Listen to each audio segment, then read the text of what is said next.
Israel strikes deep inside Iran, targeting nuclear sites it says were weeks away from building a bomb. Now retaliation from Tehran and a critical response from the United States. Plus, two judges, two rulings. One says Trump broke the law by sending troops into L.A. The other says he's still in charge. The legal standoff 1 week after the city ignited. And he asked questions and got slammed to the ground. A U.S. senator in handcuffs after confronting the Trump administration. The video shaking Capitol Hill and the White House's blunt response. The stories that matter, clear and credible, from across the country to around the world. These are your unbiased updates from Straight Arrow News.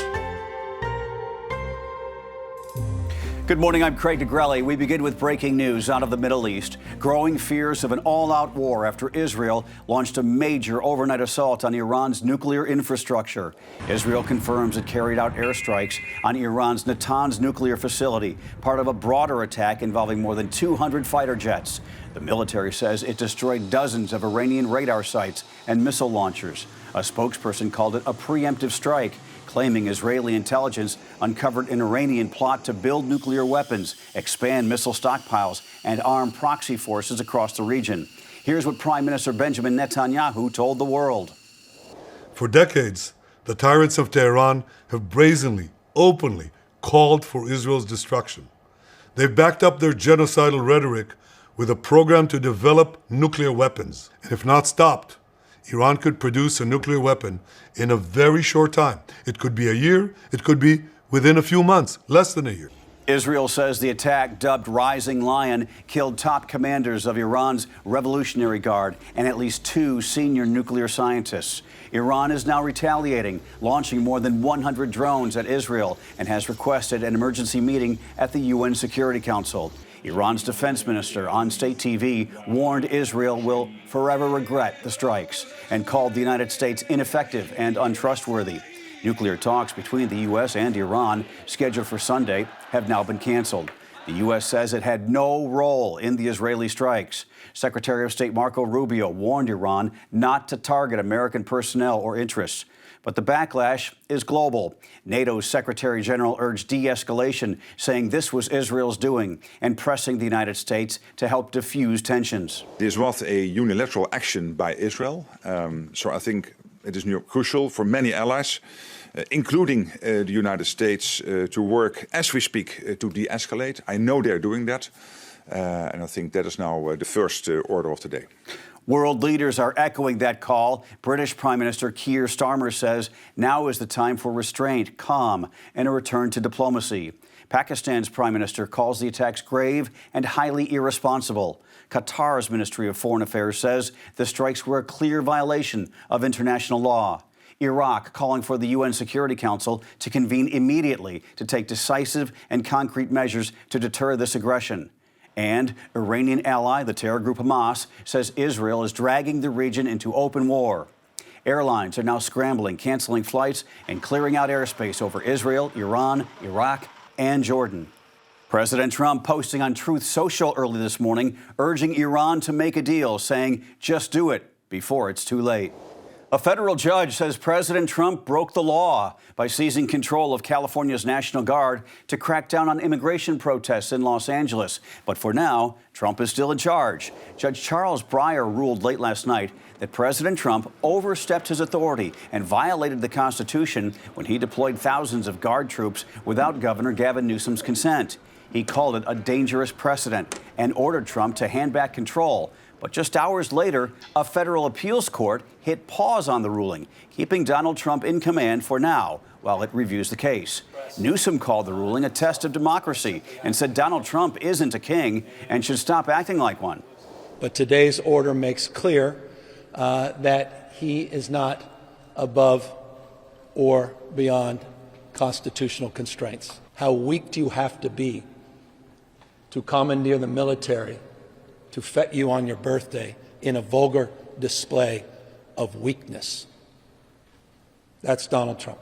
The legal fight comes as ICE raids and military deployments have sparked days of fiery protests, confrontations, looting, and unrest across Los Angeles.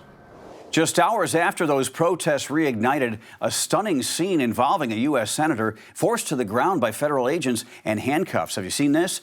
I'm Senator Alex Padilla. I have questions for the Secretary, because the fact of the matter is a half a dozen violent criminals that you're rotating on your That's California Senator Alex Padilla taking down his face to the floor after trying to question Homeland Security Secretary Kristi Noem during her press conference on immigration policy yesterday.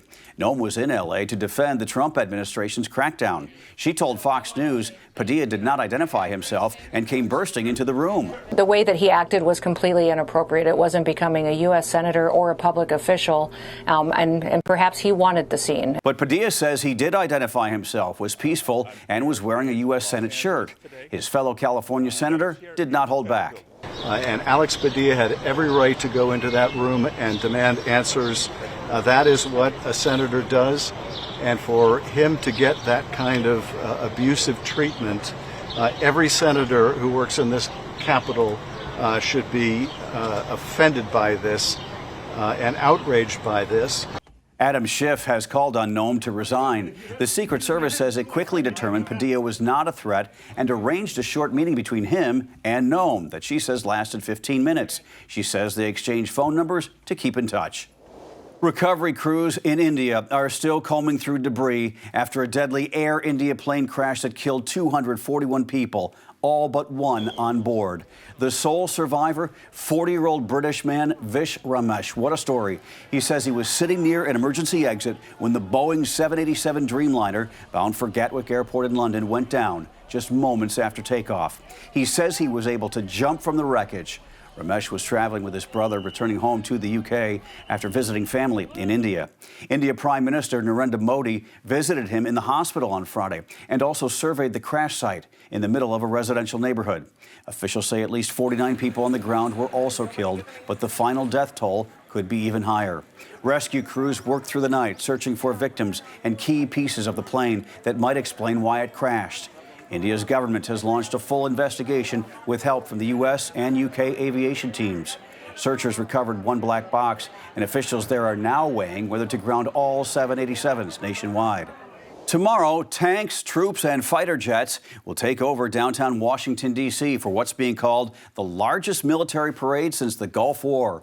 More than 6,000 soldiers, 150 military vehicles, and 50 aircraft will roll through the nation's capital to mark the Army's 250th birthday and President Trump's 79th birthday. But it's not just celebration, it's controversy. The $45 million price tag has sparked backlash from critics who say it's less about honoring the military and more about inflating the president's ego. The parade route runs along Constitution Avenue, kicking off near the Lincoln Memorial and ending about 1 mile down the road at the Washington Monument. And while no protests are planned in D.C., the No Kings movement is organizing rallies in all 50 states in nearly 2,000 locations, aiming to counter the parade with what they call a National Day of Defiance. Security is tight, roads are closed, expect metro delays, airport disruptions, and a forecast that might just rain on the president's parade as Washington gets ready.